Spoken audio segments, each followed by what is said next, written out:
에스겔서에 있는 말씀을 좀 살펴보려고 합니다. 에스겔서는 이미 이스라엘 백성들이 남유다가 이제 바벨론에 의해서 멸망당해서 포로로 잡혀가죠. 1차, 2차, 3차에 걸쳐서 포로로 잡혀갔는데 에스겔은 1차 때라고 봐야 되겠죠. 그래서 이제 잡혀가서 그발 강가에서 있는데 하나님의 환상이 에스겔에게 이제 보여지게 됩니다. 이제 한 번에 다 보인 건 아니죠. 계속해서 하나님께서 보여주셨습니다. 이스라엘 백성들이 이제 완전히 다 멸망하기 전까지 그런 그 전의 사실서부터 하나님께서 보여주신 것인데 이들이 얼마나 악하고 타락했는지를 보여주시고 또 앞으로의 이제 천년왕국의 일까지 보여주고 있는 거죠. 그래서 에스겔 성전까지 이제 그런 이제 말씀들을 하나님께 해 주시는 그런 환상의 말씀들을 기록한 것입니다. 이렇게 에스겔은 좀 이스라엘 가나안 땅에 있지 않은 가운데 저 바벨 먼 지역이잖아요. 그곳에서 하나님께서 이렇게 말씀을 보여줬으니 얼마나 마음이 또 아팠겠습니까?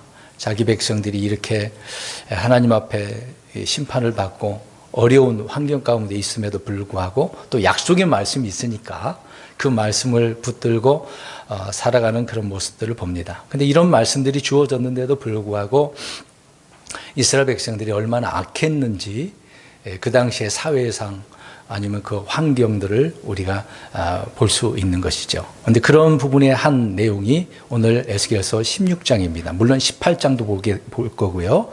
그리고 예레미야 31장도 우리가 잠시 살펴보려고 합니다. 예전에 이 문제에 있어서 우리가 이제 주보에다가 문답을 한 적이 있습니다. 기억나신 분들이 있을 거예요. 또 예전에 포승에 있었을 때도 한번 언급한 부분이 있을 것입니다. 들으신 분들은 좀 아시게 된 부분도 있을 것 같아요. 이제 이스라엘 백성들이 그 당시에 어떤 상황이었는지를 오늘 에스겔서 16장 그 내용을 하나님께서 말씀하신 내용들 잠깐 살펴보려고 합니다. 이제 이미 이제 포로로 잡혀간 상황인데 그 전의 일들을 하나님께서 말씀하고 있는데 아무튼 이스라엘 남유다가 얼마나 악한지를 이야기해주고 있는데 언니 동생이 이야기합니다. 언니는 사마리아, 그러니까 북이스라엘을 이야기하고 있겠죠. 이제 동생은 이제 45절에 나오고 있는 부분이지만, 이게 가나안 땅에 있는 그 족속들을 이야기하고 있습니다. 헷 족속, 아모리 족속, 또 주변에 있는 소돔, 이제 옛날에 멸망을 한 거 아닙니까? 46절에 나오잖아요. 또 시리아가 있고, 암몬과 모압이 있고, 또 주변에 또 블레셋이 있고, 이제 그런 상황입니다. 그러니까 예루살렘 지금 이야기하고 있지만 이미 그 예루살렘은 누가 살고 있었습니까? 가나안 족속, 그리고 45절에 헷 족속, 아모리 족속, 어머니 아버지라고 또 표현합니다. 이제 동생은 소돔이라고 표현하고 있는 것이고요. 자, 이렇게 이제 말씀을 한 이유가 무엇인지를 하나님께서 왜 이렇게 말씀하는지를 이야기해주고 있는 것인데, 이제 그만큼 남유다가 사마리아보다도 소돔보다도 또 주변에 이제 헷 족속, 그다음 이제 가나안 족속보다도 더 어땠다는 얘기입니까? 더 악한 상황을 이야기해주고 있습니다. 근데 그들이 지은 죄들을 남유다는 별거 아니네, 작은 일이네라고 이제 47절에 매우 작은 일로 여겼다라고 이야기하고 있죠. 이제 그만큼 다른 그 주변에 있는 그 죄들이 우습게 생각했다는 얘기죠. 그 이상 얼마나 더 악한 행위들을 하나님 앞에 보여줬는지를 이야기해 주고 있는 것입니다. 또 이제 소돔의 불법에 대해서 49절에 언급을 하고 있지만 그들의 교만, 또 풍족함, 게으름에 대해서 이야기하면서 그렇게 이제 풍성했는데 남유다는 어쨌느냐? 그녀라고 표현하잖아요. 가난한 자, 궁핍한 자의 손을 강하게 하지 아니했다. 그러니까 자기만 잘 먹고 잘 살았다. 그 얘기죠.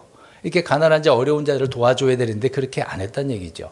폭력은 또 얼마나 득세를 했는지 모릅니다. 권력이 그냥 사람을 다 무찔러버리고 힘을 발휘한 그런 내용들을 이야기하고 있죠. 또 하나는 뒤로 넘겨서 보면 16장 20절에 보면은요, 아주 심각한 죄입니다. 왜 더 악한 죄라고 할 때, 사실 소돔은 우리가 알다시피 이제 동성연애잖아요. 하나님을 그걸 가증히 여긴다고 하고 있지만 그 이상의 더 큰 죄가 뭐였냐면 20절에도 보십시오. 내 아들, 딸들을 이제 몰렉에게 이제 희생물로 바치기 위해서 불 가운데 지나게 한 내용들을 언급을 합니다. 자녀들을 희생물로 바쳤어요. 그러니까 이런 일은 그전에는 없었다는 얘기입니다. 사마리아도 그렇게 못했는데 남유다는 어떻게 했다는 얘기예요? 일을 했다는 얘기예요. 정말로 악했다라고 말씀을 하고 있는 거죠.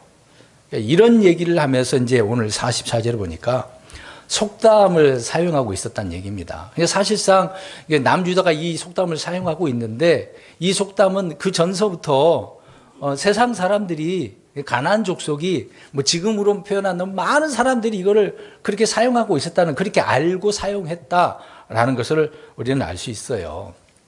그래서 이런 내용을 보면 물론 성경이 그렇게 표현하고 있지 않지만 말을 생각해 보면 부전자전. 근데 여기 보니까 어머니가 그러하면 그녀의 딸도 그랬다고 그랬으니까 어떻단 얘기예요? 부전자전이 아니라 뭐 여전히 되겠죠. 예. 그러니까 아들은 아버지가 모델이 되고 딸은 어머니가 모델이 되는 그런 경우를 지금 이야기합니다. 그러니까 어떤 유전적인 환경적인 요인이 있는 부분을 언급하고 있는 것이죠. 사실 이게 주님께서는 불법은 3, 4대까지 하나님께서 이걸 물으시겠다, 심판하시겠다라고 하는 부분이 있지 않겠습니까? 3대, 4대까지 막 그렇게 얘기하잖아요. 그러니까 어머니의 그 어떠함을 보면 딸을 알 수 있듯이 뭐 아버지의 어떠함을 보면 또 그 아들. 그래서 야, 그 아버지 그 아들이다. 그 어머니의 그 딸이다. 라는 표현을 하잖아요. 우리가 이제 뭐 뒤에서 또 자세히 말씀드리겠습니다만은 다윗과 솔로몬. 그러니까 솔로몬의 아들이 누굽니까? 르호보암이죠. 르호보암인데 이 르호보암은 어떻습니까? 나이 든 사람들의 말을 안 듣고 젊은 청년들의 말을 들어서 얼마나 악했는지. 그러니까 더 솔로몬보다 더 어떻게 합니까? 악하게 다루는 그런 내용들을 우리가 알 수가 있는 거죠. 그러니까 자기 아버지가 아무리 훌륭해도 그 자녀는 어떻습니까? 훌륭하지 않는 예가 더 많은 거죠. 그러니까 이런 걸 보면 이제 부전자전이라고 할 수 있겠습니까? 볼 수는 없는 거죠. 근데 사람들은 지금 44절에 모전, 여전, 부전자전 이런 식으로 생각하는 경우를 말하고 있다. 근데 하나님은 어떻다는 얘기예요? 이것이 아니다라고 지금 이야기를 하고 있는 거예요. 너희들은 지금 이렇게 말하고 있지 아니야 라는 것을 지금 말하고 있습니다. 저는 오늘 이야기를 하려고 그래요. 그래서 이거를 다른 말로 표현을 했습니다. 지금 사람들은 유전 그러면은 뭐가 유전된다고 하죠? 흔히 말하는 대로 뭐 성격이 뭐가 유전됩니까? 유전 모르세요? 뭐 습관이 유전됩니까? 어떤 게 유전이 되나요? 병, 질병, 그 암. 그래서 뭐 가족 중에 뭐 내력이 어느 정도 있는가 그것도 병원에 가면 살펴보기도 하죠. 그것밖에 없나요? 성격도 유전되고 그래요? 뭐 닮은 꼴이 뭐가 또 있나? 이렇게 질문을 하니까 대답을 못 하시네. 평소에는 유전 얘기를 많이 하는데 가족들끼리 야, 너 아버지 닮아서 그렇구나. 엄마 닮아서 그렇구나. 실제적으로 그래요, 안 그래요? 그럼 이게 지금 그런 얘기 아닙니까? 지금 오늘 본문 내용이. 말하자면 사람들이 표현한 것처럼 우리는 그렇게 사용을 하잖아요. 우리 그런 부분, 흔히 말하면 이제 그런 면에 있어서 우리는 많이 사용을 해요.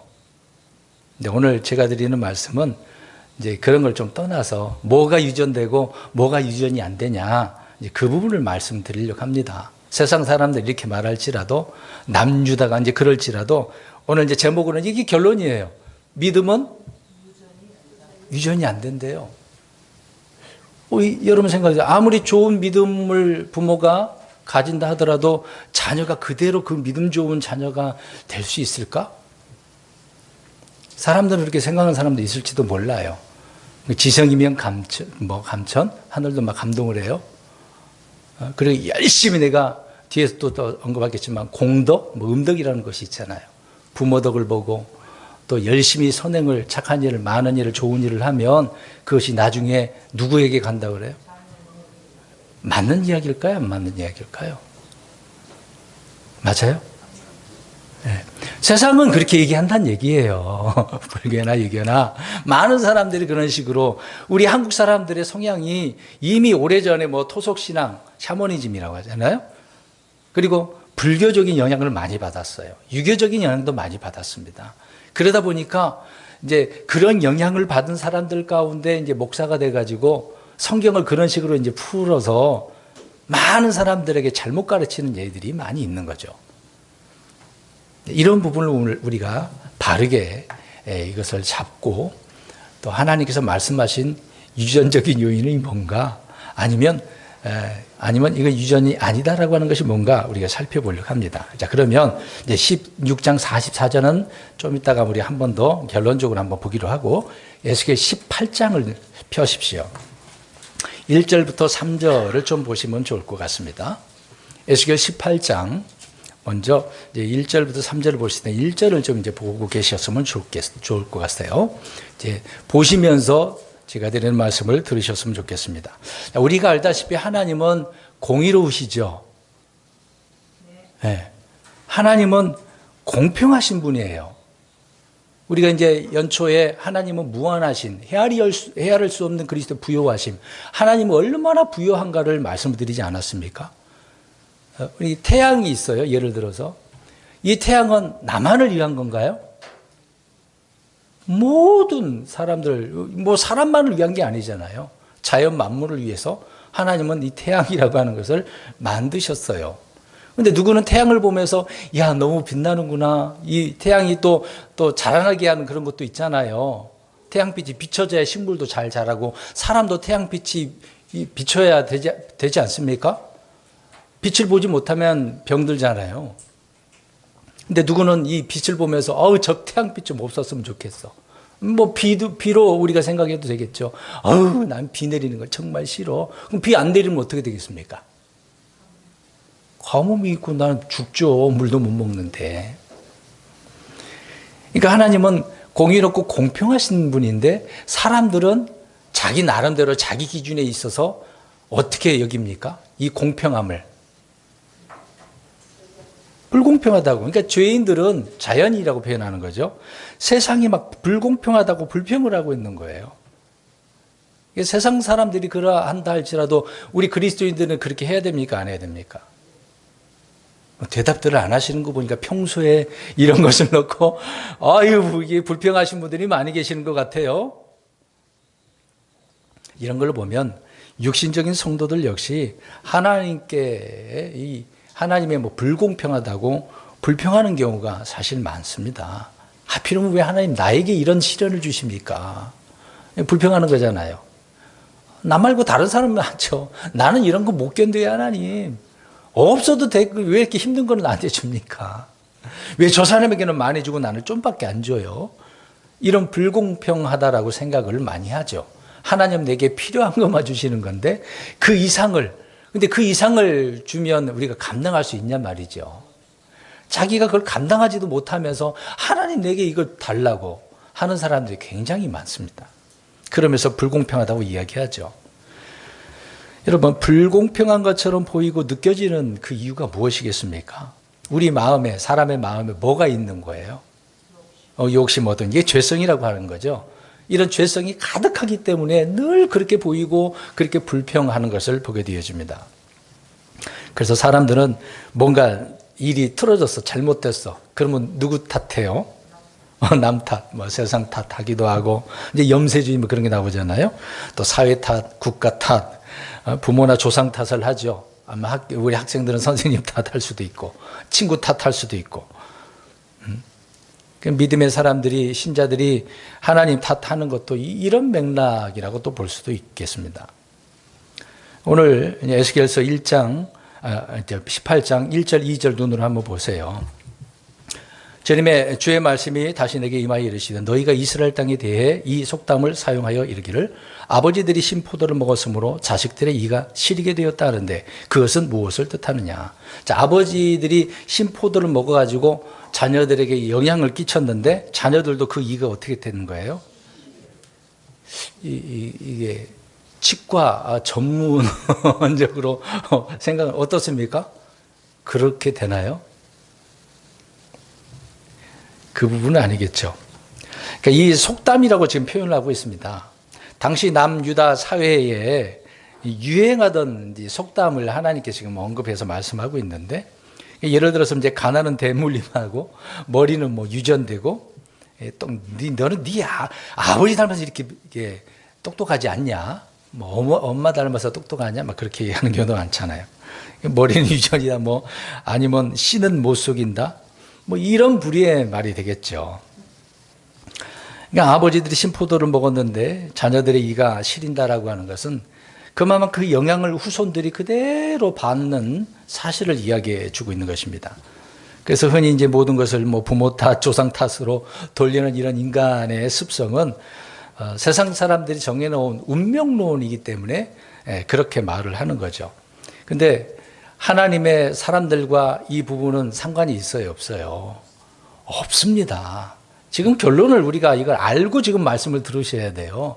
전혀 우리하고 상관없어. 뭐 예수님 믿기 전에는 그렇게 상관 있다고 할 수도 있겠죠. 사람들이 이렇게 말을 하니까. 그게 이제 맞는 줄 알고 생각을 하는 거예요. 그러니까 불신자들이 말하는 건 그렇다 치라고 하라, 그렇게 말하고 싶으면 하라고 생각하세요.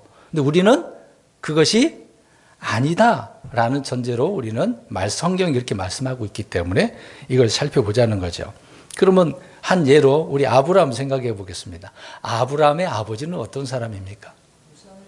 저 갈대 우르에서 우상을 만드는 사람이었어요. 뭐 나무로 만든지 아니면 쇠를 녹여서 뭘 만드는 일을 했든지 우상을 섬기는 사람이었어요. 그 옆에 그러면 아브라함은 같이 했겠어요, 안 했겠어요? 먹고 사는데 그러지 않았겠습니까? 나름대로 무슨 일을 하고 있었겠죠. 이제 이것을 보면 아브라함도 어떤 사람이 돼야 돼요? 오늘 부전자전으로 생각해 보면 이가 시렸으니까 그대로 자녀도 똑같이 우상숭배자가 되어야 되는 건 아니겠습니까? 근데 우리가 알다시피 아브라함은 우상을 섬기는 사람이 아니라 믿음의 조상이라고 나오잖아요. 또 그 아브라함을 하나님께서 믿음을 성숙해 또 해주시고 아브라함을 통하여서 자녀를 바다 모래같이 하늘의 별과 같이 하셔서 민족을 이루게 하시지 않았습니까? 우리가 아는 대로 아브라함은 우상을 섬기는 사람은 아니에요. 살아계신 하나님을 섬기는, 또 전능하신 하나님에 대해서 또 알려주시고 놀라운 경험을 한 사람이 아브라함이에요. 우리가 흔히 이제 아브라함을 믿음의 조상 이야기한 이유가 무엇입니까? 아브라함이 어떤 사람이었다는 얘기예요? 믿음으로 산 사람이었다. 우리가 알다시피 뭘 처음부터 믿음이 있는 건 아니었잖아요. 그러니까 이것을 봐도 전혀 하나님의 백성들에게는 상관이 없는 이야기다. 근데 아까 얘기했던 것처럼 솔로몬의 아들 르호보암은 정반대의 길이잖아요. 자기 할아버지 다윗, 아버지 솔로몬. 그래도 솔로몬은 타락한 부분이 있지만 또 잠언도 전도서도 기록한 사람 아닙니까? 예? 얼마나 많은 지혜를 가르치는 그런 위대한 사람이었어요. 물론 잘못한 거 실수한 거 있을 수도 있겠지만 그래도 잘한 거 얼마나 많았겠습니까? 근데 그런 할아버지, 아버지의 아들인데도 불구하고 얼마나 많은 죄를 졌어요. 이스라엘이 갈라지게 하는 원인 제공자. 물론 그 전에 이제 솔로몬의 문제가 있긴 했습니다만은, 갈라서는 원인이 되는 것은 이제 르호보암이 되겠죠. 주님은 이스라엘 백성들이 후에 다시는 이런 말을 하지 않도록 이 부분을 접어놓고 예레미야 31장을 가서 보세요. 이거 접어놓고 예레미야 31장 29절을 한번 보시기 바랍니다.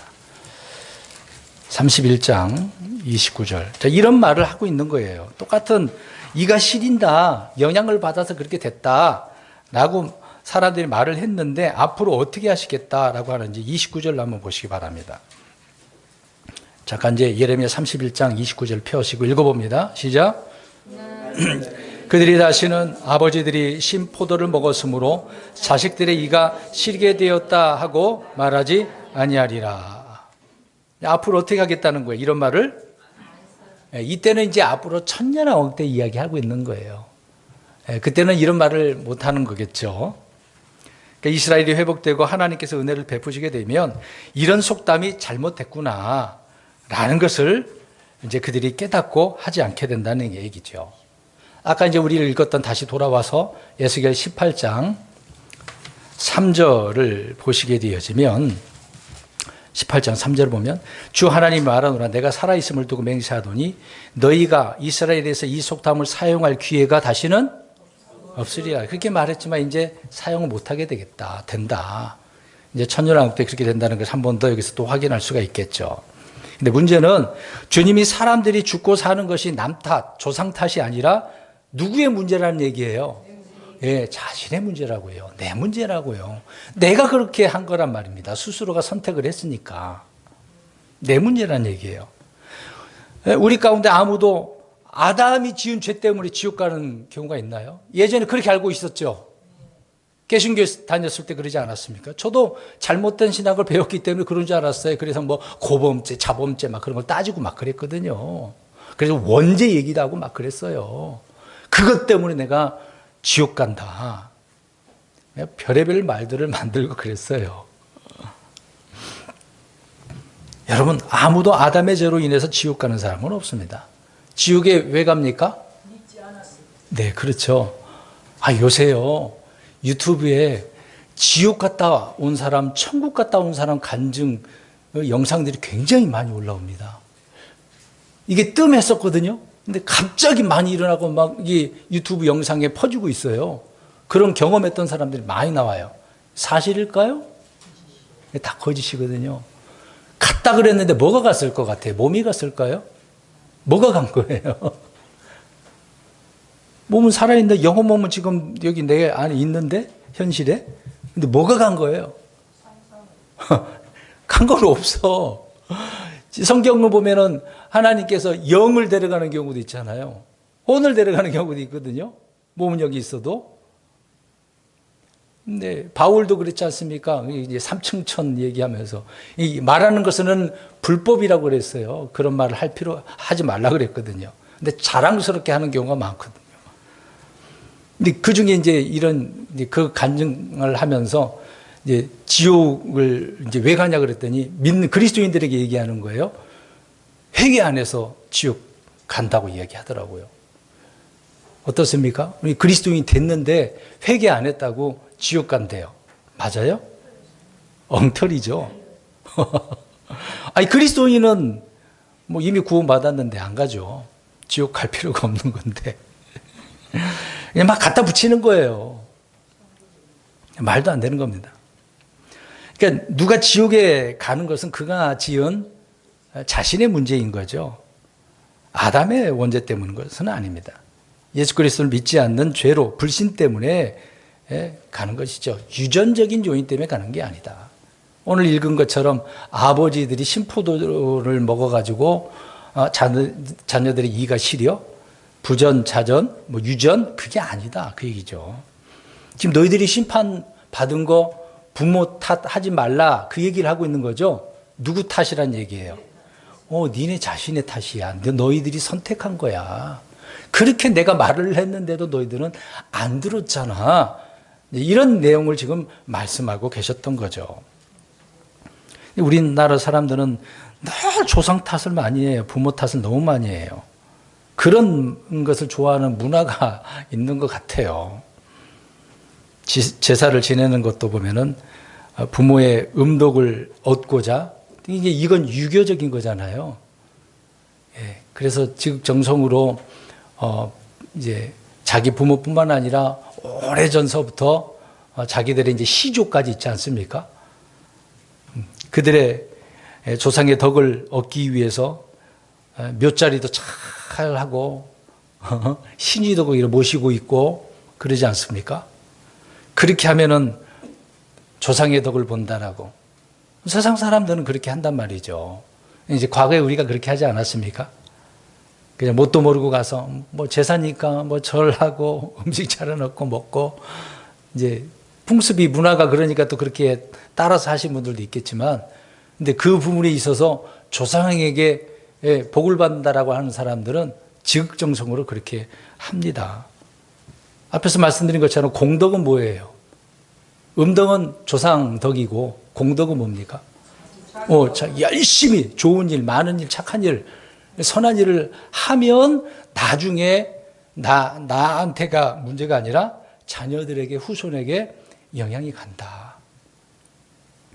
그래서 그렇게 열심히 많이 하잖아요. 이런 예로 이걸 갖다 붙여서 그럼 열심히 부모가 자녀들을 위해서 이제 헌금도 바치고 기도 생활도 열심히 하고 예배도 많이 하고 잘 드리고 그러면 자녀들이 복 받아요? 믿음 좋은 자녀가 될까요? 대답해 보세요. 아니란 얘기죠. 그 자녀가 복 받고 믿음 생활 잘 하려면 어떻게 해야 돼요? 본인이 잘해야죠. 본인이 기도하고 성경 읽고 깨닫고 믿음 생활 열심히 하고 그래야죠. 근데 부모가 했다고 해서? 아니에요. 물론 도움을 위해서 하나님 앞에 기도할 수는 있겠죠. 그것이 내게 복이 된다. 그것은 잘못됐다는 얘기죠. 그런 말은 잘못됐다. 그래서 흔히 이 말을 들어보셨을 거예요. 이게 잘못된 말이 이단들이 하는 표현이죠. 가게에 흐르는 저주. 들어보셨잖아요. 이미 혈통적으로 이렇게 저주가 흐른다. 이 저주를 끊어야 된다. 세상 사람들이 이렇게 말을 하니까. 교회, 이제 기독교 안에도 이런 것이 들어왔지 않습니까? 이런 말이 이제 유행을 하고 목사들조차도 이제 자기 윗대 손조가 정말 믿음이 좋으면은 목회도 아주 잘한다고 생각을 한 경우가 많거든요. 그래서 이런 내용들을 자랑스럽게 이야기를 한 부분이 있습니다.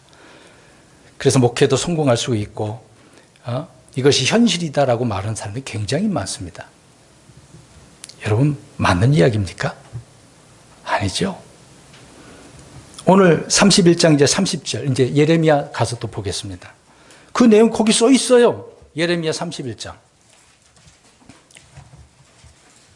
30절 30절 31장 시작.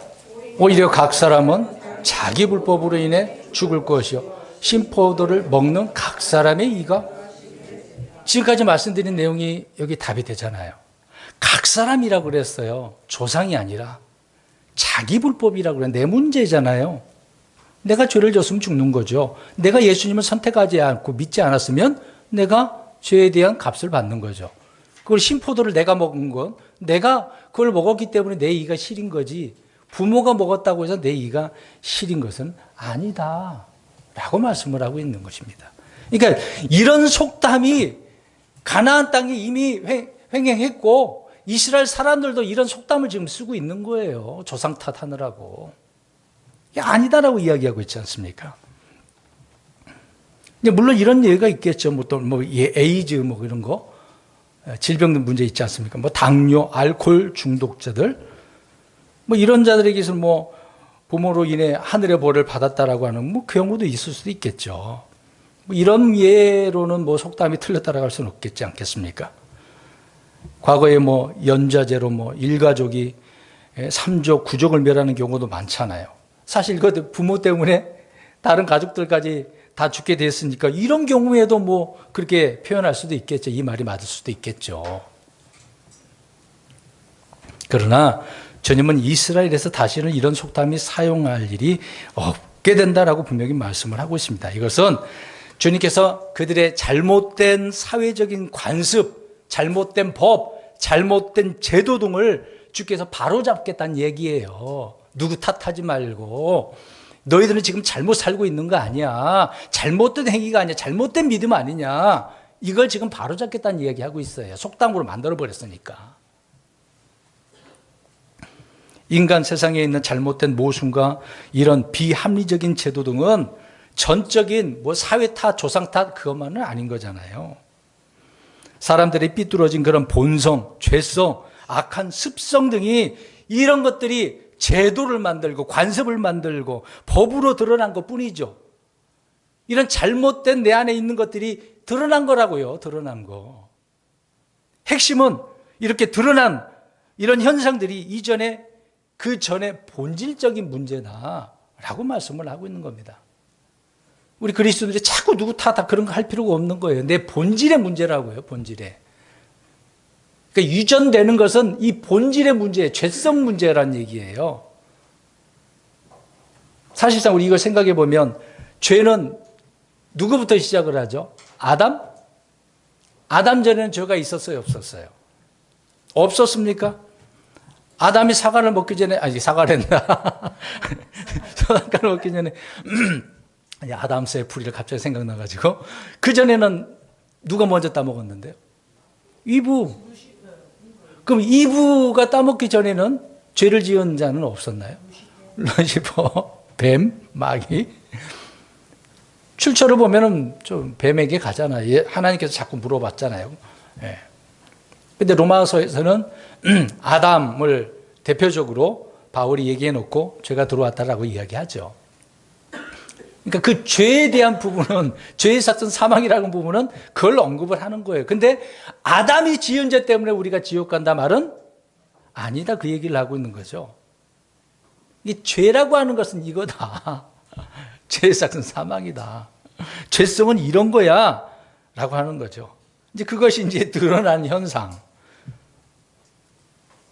그 부분을 우리가 이해해야 됩니다. 그러니까 외적으로 드러나 보이는 것은 내적인 문제에 기인한 거다라고 이야기하고 있는 거죠. 그래서 드러나 보이는 법과 제도를 고치기 전에 뭐부터 고쳐야 돼요? 우리 안에 있는 죄성, 이 본성 문제를 해결하면 되잖아요. 여러분 이제 답이 나왔잖아요.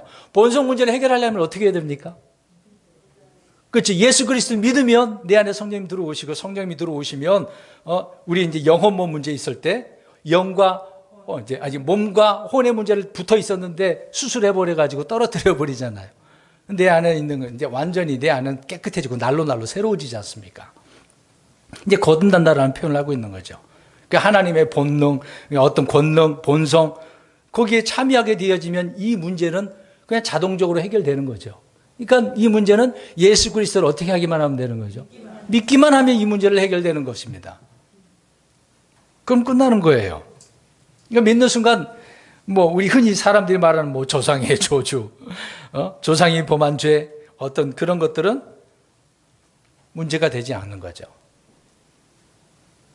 근데 우리 그리스도인들에게는 아무 문제가 되지 않는 겁니다. 열심히 주님을 잘 믿고 신앙생활 잘 하시면 되는 거예요. 걱정할 거 하나도 없어요. 하나도 없습니다. 사람들이 그러면 이렇게 얘기하면은 이제 출애굽기 20장 5절 6절 아까 잠깐 언급했던 것처럼 나는 나를 미워하는 자들에게는 아버지들의 불법들을 자손들에게 벌하여 3, 4대까지 이르게 하거니와 나를 사랑하고 내 명령을 지키는 수천의 사람들에게는 긍휼을 베푸느니라 이렇게 이야기합니다. 이걸 연좌제라고 생각을 해요. 연좌제. 아버지 때문에 자녀들까지 이렇게 다투게 생겼다. 연좌제가 뭔지 알죠? 책임을 그 사람만 묻는 게 아니라 다른 사람은 가족들까지라도 그냥 딱 물어보래. 잘못도 안 했는데. 그게 연좌. 그래서 연좌제 그걸 폐지해야 되는 거 잘못된 거죠. 성경은 각 사람 자기 문제만 하나님 언급하죠. 이제 그 사람이 부모가 잘못했는데 자녀까지 죽이지 말라 그랬거든요. 그래서 안 죽이는 예가 많이 나옵니다. 누구는 죽인 경우도 있지만. 그러니까 거룩한 백성 이스라엘 백성들이 불법을 범할 때 자손들이 여기에 동참하고 또 그 자식이 그 죄에 계속적으로 동참하기 때문에 벌어지는 그런 연속적인 어떤 죄악의 대물림을 지금 말하고 있는 그 내용인 것이잖아요. 그런데 자녀들이 우상을 혁파하고 죄를 단호히 이제 문제를 이제 우상을 제거를 하고 그런 자녀들에게 하나님께서 어떻게 하셨습니까? 복을 주셨잖아요. 은혜를 내려주지 않았습니까? 그 대표적인 사람이 요시야, 아사 왕이잖아요. 그리고 히스기야 같은 사람. 이들은 부모들이 잘못한 악한 행위들을 본받지 않고 죄를 완전히 단절한 사람들 아닙니까? 하나님이 얼마나 기뻐하셨는데요. 그리고 우상을 버리고 하나님을 잘 섬겼잖아요. 그런 내용이 역대기서, 열왕기서에 기록을 해놓고 있는 겁니다. 그러니까 왕들은 어떤 왕은 정말 훌륭한 왕이 있었지만 대부분의 왕들은 악한 왕이었다고 기록을 하고 있지 않습니까? 근데 오늘날 몇몇 이런 가짜 목사들이 조상들의 죄, 저주로 인해서 내가 하는 일이 잘 안 된다고, 복을 못 받고 있다고, 이제 왜 그런 얘기를 할 것 같아요? 그 문제를 해결하려면 예수님 믿으면 되는데 그렇게 말을 안 해요. 누구한테 오라 그래요? 그래요. 그러면 저주를 끊게 되어지고 마귀의 결박을 풀게 되어지고 문제를 누가 해결한다고 얘기하는 거죠? 자기가. 여기에 이제 속지 말아야죠. 많은 사람들이 거기에 속고 있는 겁니다. 우리는 예수 그리스도를 믿고 성령의 능력을 의지하고 말씀을 통해서 이런 거짓된 잘못된 것에서 벗어나야 되는 거죠. 들을 필요도 없고 이제 바로 잡으면 이제 되는 거지 아니겠습니까? 분명히 오늘 예레미야 31장 3절에 말씀을 하고 있습니다. 이런 속담을 다시는 사용하지 못하게 될 거야 라고 하는 거죠. 왜요? 하나님이 이 문제를 바로 잡게 되어졌기 때문에 앞으로 그렇게 하신다는 얘기죠. 그래서 그리스도인들에게는 뭐 운명론, 숙명론, 어떤 팔자, 예전에 팔자 얘기도 있지 않았습니까? 제가 장로교 전도사 때 얘기해요. 근데 전도사인데 그 이제 목사님들 이제 부목사님들이 있었어요. 부목사님들이 신학교 뭐 계속 다니고 그때였었거든요. 목사 됐는데 신학교는 계속 다니고 있었어요. 희한하죠. 목사도 빨리 됐어. 근데 그분들이 이야기 옆에서 들었거든요. 운명론, 숙명론 가지고 얼마나 따지는지. 아니, 목사님들이 그 문제를 아직도 해결도 못했더라고요, 그 당시에. 저는 이제 몰랐으니까 뭐 그런가 보다라고 듣고 있었겠죠, 그 당시에. 그런 거 우리 그리스도인들은 아무 문제도 아니란 얘기죠. 오늘 이제 다시 예레미야 31장을 펴고 보시기 바랍니다. 자, 그러니까 앞에서 말씀드린 유전적인 부분을 우리가 본다면 뭐가 유전된다고요? 죄성, 본성, 육신적인 본성에만 해당되는 거거든요. 이 부분을 그래서 해결하려면 어떻게 하라고 그랬습니까? 예수 그리스도를 믿으면 하나님의 본성, 하나님의 권능, 성품이 우리 안에 들어오면 되는 거예요. 어려운 문제는 아닙니다. 근데 이제 중요한 거 오늘 주보에 적어놓은 것처럼 제목에 있는 말씀을 우리가 살펴보자는 얘기죠. 자, 그러면 죄성은 우리가 그러다 치더라도 이 믿음이라고 하는 거, 사실 이 믿음은 내 믿음이 아니고 우리 그리스도의 믿음이잖아요. 그리스도의 믿음으로 내가 구원받은 거잖아요. 나는 단지 믿은 것밖에 없는 건데. 예? 근데 우리는 믿음이 성장한다고 하지 않습니까? 말씀을 통해서 또 삶을 통해 경험한 말씀을 이제 생활하고 경험하게 되어지면 내가 전혀 믿음이 없었는데 점점 이렇게 자라나잖아요. 올라갔다 떨어지고 쭉 이제 올라가게 되어지잖아요. 성장하는 거 아닙니까? 근데 그 믿음은 누가 주시는 거죠? 내가 만드는 겁니까? 믿음을? 주님이 주시는 거잖아요. 믿음을 얻으려면 어떻게 해야 돼요? 말씀을 들어야 된다고 하잖아요. 믿음은 들음에서 난다고 그랬잖아요. 왜? 열심히 듣고 또 그렇게 말씀대로 살고 그래야 믿음이 성장하는 거 아니겠습니까? 이게 이 믿음은 주님이 주신 거예요.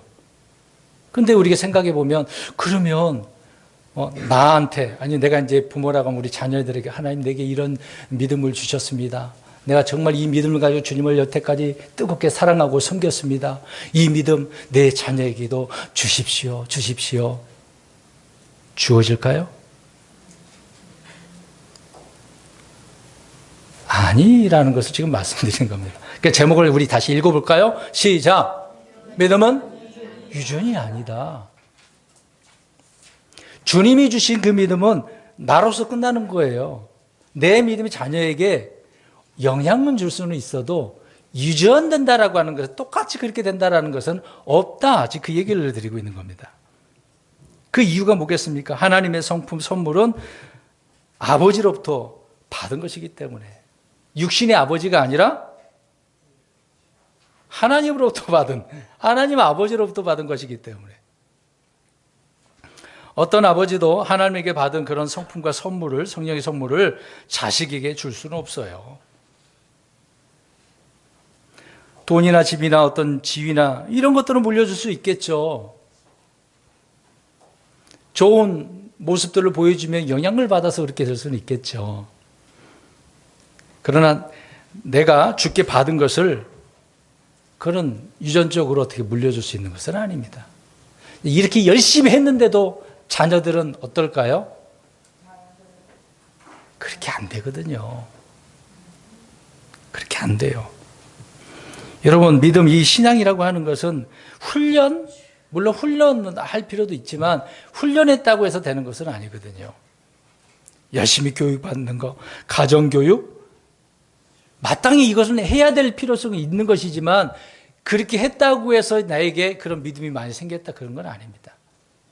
전적으로 하나님의 은혜로 된 거다라고 이야기하잖아요. 왜 우리가 말을 할 때 왜 하나님의 은혜였습니다 라고 표현을 할까요? 그 말은 뭐예요? 왜? 은혜를 주셨기 때문에 내가 믿음으로 살았다, 성장했다라고 말하고 있는 거죠. 말은 그렇게 하면서 생각은 따라가고 있어요. 동상이몽인가요? 그 예가 나와 있지 않습니까? 우리 이제 아담을 생각해 보겠습니다. 아담이 이제 에덴 동산에서 쫓겨났어요. 누구를 낳았어요? 가인과 아벨을 낳았어요. 그러면 두 자녀가 있네요. 가인과 아벨 둘 다 하나님을 알고 섬겼어요. 나름대로. 근데 가인은 어떻습니까? 우리가 알다시피 어떤 사람이라고 생각을 하죠? 믿음 좋은 사람이라고 할 수 있나요? 성경은 그렇게 말하지 않잖아요.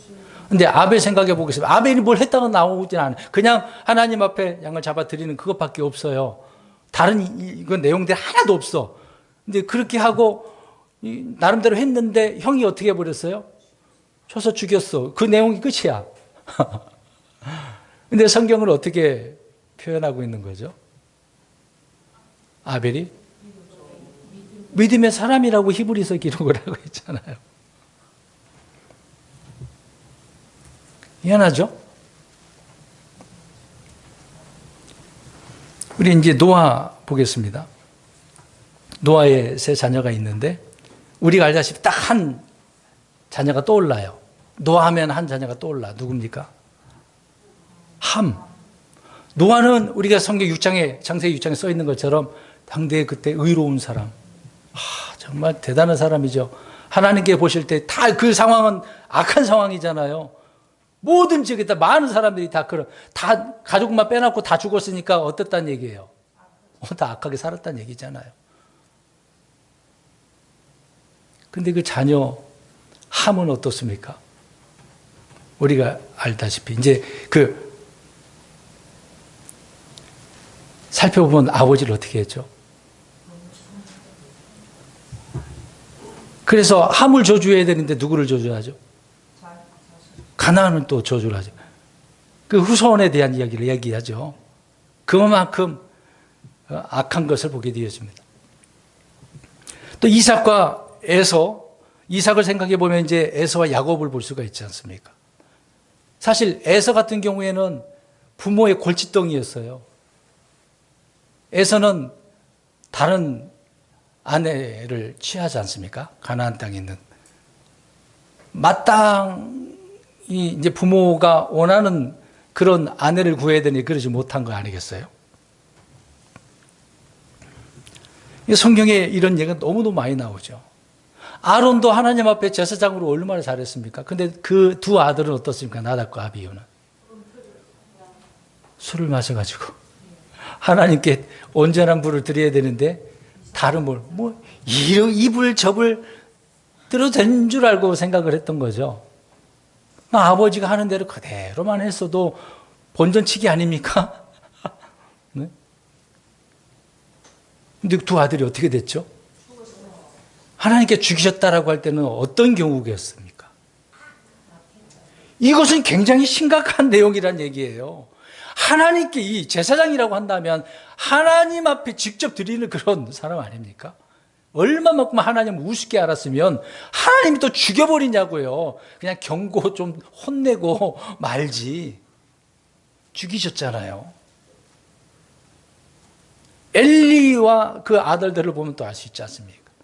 엘리 자식들의 두 아들들 얼마나 악했어요. 우리가 알다시피 사무엘도 한번 생각해 보겠습니다. 사무엘 어떤 사람이에요? 위대한 사람이죠. 어렸을 때서부터 하나님의 음성을 듣고 사무엘이 말이 땅에 떨어지지 않았어. 뭔 말을 하면은 다 역사가 일어나는 거죠. 근데 그 자식들은 얼마나 그래 자식 문제 때문에 이스라엘 백성들이 누구를 달라 그랬어요? 왕을 달라 그랬거든요. 믿음 좋은 사람 아니었습니까? 근데 그러지 않았잖아요. 그러니까 제목처럼 믿음은 유전이 아니다. 아버지가, 부모가 정말 믿음의 사람이라면 한다면 우리 자녀들도 그렇게 되려면 어떻게 해야 돼요?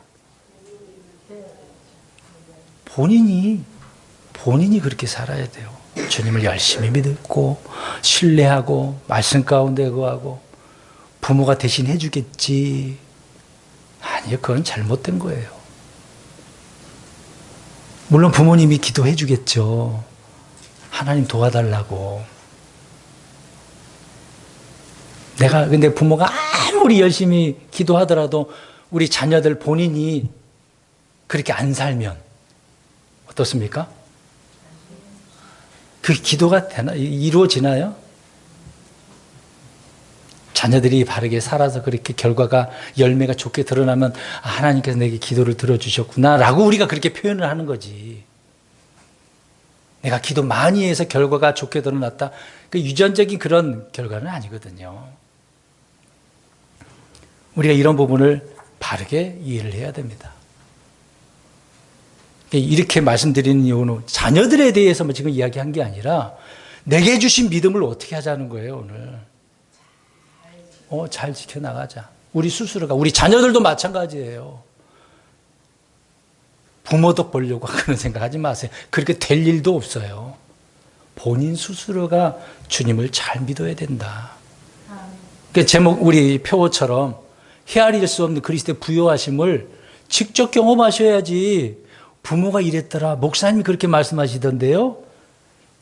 그러면 안 돼요. 내 안에서 무슨 그게 말씀의 역사가 일어나겠습니까? 내게 주신 믿음 스스로가 말씀을 통해서 자라나게 할 수 있도록 최선을 다하여 살아가야 되는 거죠. 주님은 그걸 원하고 계신 거예요. 이스라엘 백성들이 그걸 못하고 있으니까 속담으로 만들어놔가지고 부모 탓, 누구 탓 자꾸 하는 거죠. 우리 여기 있는 자녀들 나중에 삶이 좀 힘들고 어려워 그러면 우리 부모가 가난해서 그랬어. 맨날 믿음 생활 안 하고 성경도 안 읽고 나를 위해서 기도도 안 해줘갖고 내가 이렇게 살아. 여기 있는 자녀들 나중에 그렇게 말하지 말아요. 본인이 잘못해서 그런 거예요.